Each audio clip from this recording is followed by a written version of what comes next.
வணக்கம் நண்பர்களே, welcome back to our channel. இன்னைக்கு சினிமா. இன்னைக்கு வீடியோவில் நம்ம எந்த சினிமா பற்றி பார்க்க போகிறோம்னு பார்த்தீங்கன்னா, இது சினிமா இல்லை, வழக்கமாக ஒரு நிஜத்தில் நடந்த ஒரு விஷயத்தை தான் சினிமாவும் நடப்பாங்க. ஆனால் இங்கே சினிமாவில் எடுத்த ஒரு விஷயம் நிஜத்தில் நடந்திருக்குன்னு தான் சொல்லணும். ஆமாங்க, த கேரளா ஸ்டோரி அப்படிங்கிற படம் எல்லாரும் பார்த்துருப்பீங்க. இந்த படம் வெளியானப்போ இது ஒரு ப்ரொபகேண்டா, ஹேட்டட் ப்ரொபகேண்டா, இது ஒரு வெறுப்பு உணர்ச்சி தூண்டக்கூடிய படம் அப்படிங்கிற மாதிரி தான் எல்லாம் நினச்சாங்க, என்ன உட்பட. ஆனால் இன்னைக்கு பார்த்தீங்கன்னா நாசிக் நகரத்தில் டிசிஎஸ், அதாவது டாடா கன்சல்டன்சி சர்வீஸுங்கிற ஒரு பெரிய ஐடி ஆஃபீஸில் இந்த படத்தில் காட்டப்பட்ட ஒரு விஷயம் உண்மையாலுமே நடந்திருக்குன்னு தான் சொல்லணும். இது உண்மையாலுமே பதபதிக்க வைக்குது மனசை. இந்த விஷயத்தை பற்றி நம்ம தமிழ் சேனல்ஸ் யாருமே பெருசாக பேச, நியூஸ் சேனல்ஸ் உட்பட இல்லை வேறு யூடியூபர்ஸாவது பெருசாக பேசியிருக்காங்கன்னு பார்த்தா பெரிய யூடியூபர்ஸ் யாருமே அதை பற்றி பேசலை. அதனால தான் நம்ம இந்த வீடியோவை பற்றி பேச போகிறோம். வீடியோ ஸ்கிப் பண்ணாமல் ஃபுல்லாக பாருங்கள். நம்ம சேனல் பிடிச்சிருந்தா சப்ஸ்கிரைப் பண்ணி வச்சுக்கோங்க. வீடியோ பிடிச்சிருந்தா லைக் அண்ட் ஷேர் பண்ணுங்கள். வாங்க வீடியோக்குள்ளே போகலாம்.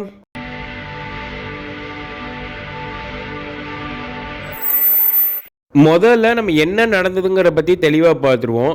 ஒரு பொதுவாக ஒரு நடுத்தர வர்க்க பொண்ணுக்கு, ஒரு மிடில் கிளாஸ் பொண்ணுக்கு நல்லா படித்து டிசிஎஸ் மாதிரி ஒரு பெரிய கம்பெனியில் வேலைக்கு போகணுங்கிறது ஒரு மிகப்பெரிய ஒரு கனவாகவே இருக்குன்னு தான் சொல்லணும்.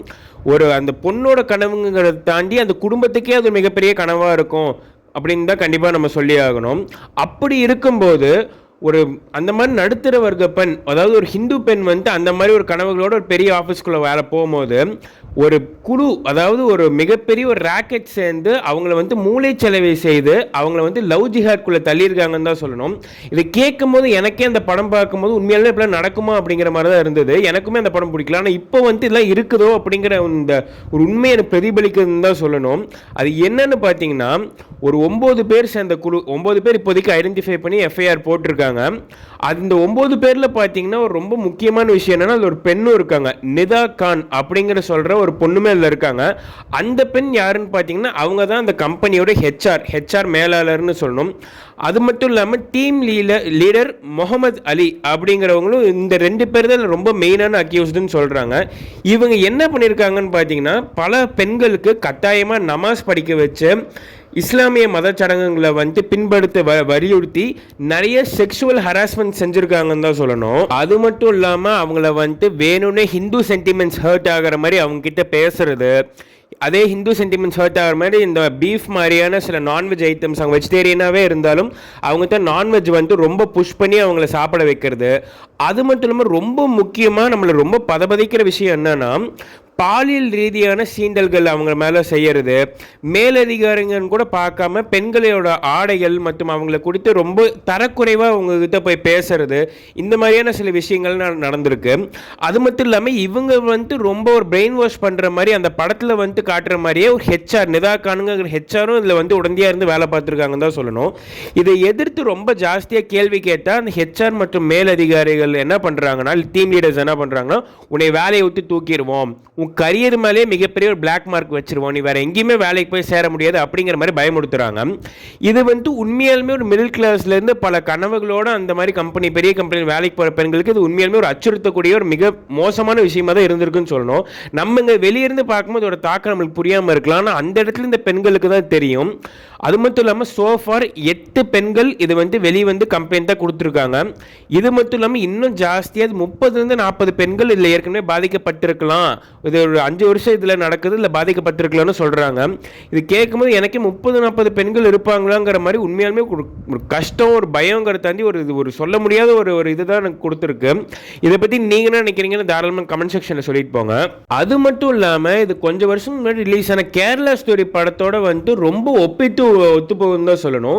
உண்மையை சொல்லணும்னா அந்த படம் பார்க்கும்போது எனக்கு ஃபர்ஸ்ட் டைம் பார்க்கும்போது எதுக்கு இந்த மாதிரி ஒரு ஹேட்ரட் படம்லாம் எடுக்கிறாங்க, ஒரு சினிமா ஃபேனாக பார்க்கும்போது எதுக்கு இப்படி வெறுப்புணர்ச்சி தூண்டுற மாதிரிலாம் படம் எடுக்கிறாங்க, நல்ல படங்கள் எவ்வளோ வந்துகிட்டு இருக்கு, அந்த மாதிரி எடுக்கலாம், இல்லை ஒரு செக்யூலரிசம் ப்ரமோட் பண்ணுற மாதிரி படம் எடுக்கலாங்க மாதிரி தான் நான் நினச்சேன் அந்த படம் பார்க்கும்போது உண்மையாலுமே.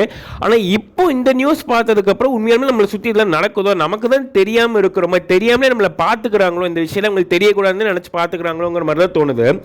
ஏன்னு பார்த்தீங்கன்னா இந்த சினிமாலே காட்டுற மாதிரி அந்த சில கேர்ள்ஸ்லாம் பார்த்தீங்கன்னா ஒரு காலேஜ் ஹாஸ்டலில் இருப்பாங்க.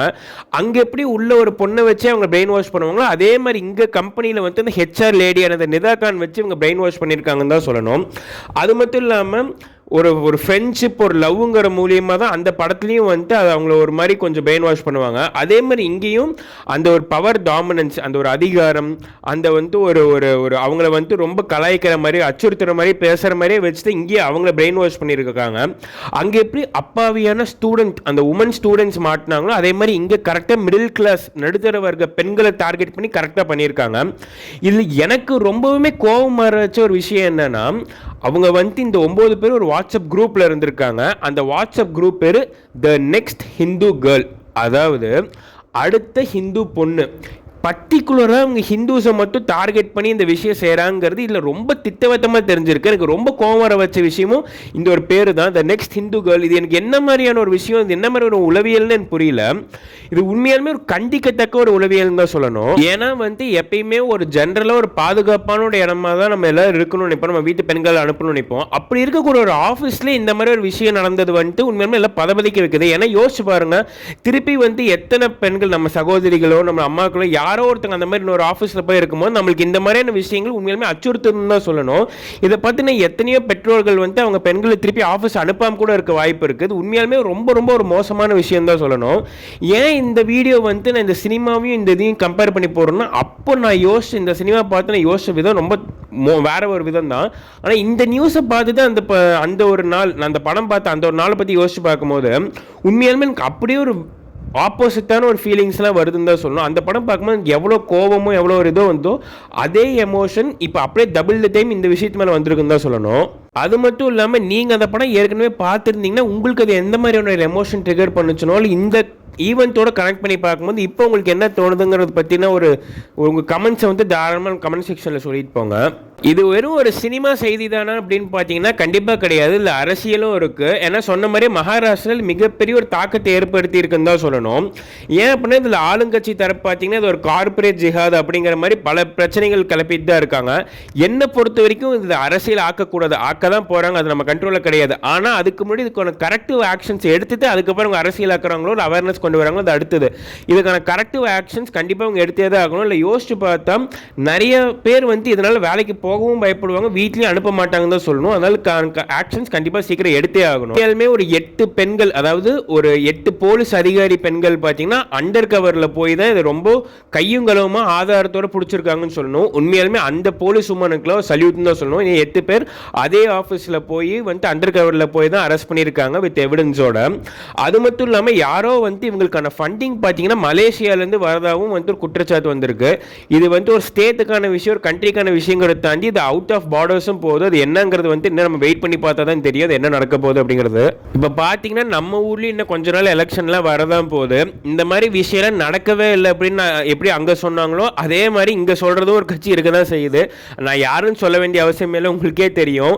ஒரு தப்பு நடந்ததை ரெகக்னைஸ் கூட பண்ணாமல் அப்படிலாம் நடக்கவே இல்லை அப்படிங்கிற மாதிரி அவங்களோட குறிப்பிட்ட சில சாராருக்கான ஓட்டு வாக்குகளை வாங்குறதுக்காக சில அரசியல் பண்ணுறாங்க. யாருன்னு உங்களுக்கே தெரியும். பார்த்துக்கோங்க, எலெக்ஷன் வருது, யோசிச்சு சிந்திச்சு வாக்களிங்கன்னு தான் நான் சொல்லுவேன். அவ்வளோதான் மக்களே, வீடியோ நிறைவுக்கு நம்ம வந்துட்டோம். இந்த வீடியோவை நான் போடுறதுக்கான காரணம் என்னன்னு பார்த்தீங்கன்னா இது வந்துட்டு ஒரு அவேர்னஸ். இது வந்துட்டு நான் இப்படி ஒரு விஷயம் நடந்திருக்குங்கிறத நான் வெளிக்காட்டணுங்கிறதுக்கு தான் முக்கியமான இந்த வீடியோவே. ஏன்னா யாருமே இந்த வீடியோ இந்த ஒரு விஷயத்தை பற்றி பேசவே இல்லை. சார் நம்ம அட்லீஸ்ட் இதை பற்றி ஒரு ரெஜிஸ்டராவது பண்ணுவோம், அப்படி ஒரு விஷயம் நடந்திருக்கு ரெஜிஸ்டராவது பண்ணுவோம், நீங்களாவது போய் தேடி படிப்பீங்க அப்படிங்கிற மாதிரி தான் நான் நினச்சி தான் இந்த வீடியோவை நான் கிரியேட் பண்ணியிருக்கேன். இது ரொம்ப டீட்டெயில்டாக இருந்தாலும் ஓரளவுக்கு மேஜரான மைனர் டீட்டெயில்ஸ் எல்லாமே இதில் இருக்குங்கிற மாதிரி தான் நான் நம்புகிறேன். இதை பற்றி நீங்கள் என்ன நினைக்கிறீங்க, இதை பற்றி இன்னும் நான் டீட்டெயில்டான வீடியோ தான் நான் போடணுமா, என்ன நினைக்கிறீங்க பற்றி தாராளமாக கமெண்ட் செக்ஷனில் சொல்லிட்டு போங்க. இது வந்து எப்படி கரெக்ட் பண்ணால் நல்லாயிருக்கும் அப்படிங்கிறத பற்றி நினைக்கிறீங்கிறது தாராளமாக கமெண்ட் செக்ஷனில் சொல்லிட்டு போங்க. ஸோ அவ்வளோதான் மக்களே, நம்ம வீடியோ நிறைவுக்கு வந்தாச்சு. ஸோ வீடியோ ஃபுல்லாக பார்த்ததுக்கு ரொம்ப நன்றி. நம்ம சேனல் பிடிச்சிருந்தா சப்ஸ்கிரைப் பண்ணி வச்சுக்கோங்க. வீடியோ பிடிச்சிருந்தா லைக் அண்ட் ஷேர் பண்ணுங்கள். நம்ம தொடர்ந்து பேசுவோம். இதை பற்றி நான் டீட்டெயில் தான் வீடியோ வேணும்னாலும் கமெண்ட் பண்ணிட்டு போங்க. ஸோ நன்றி மக்களே.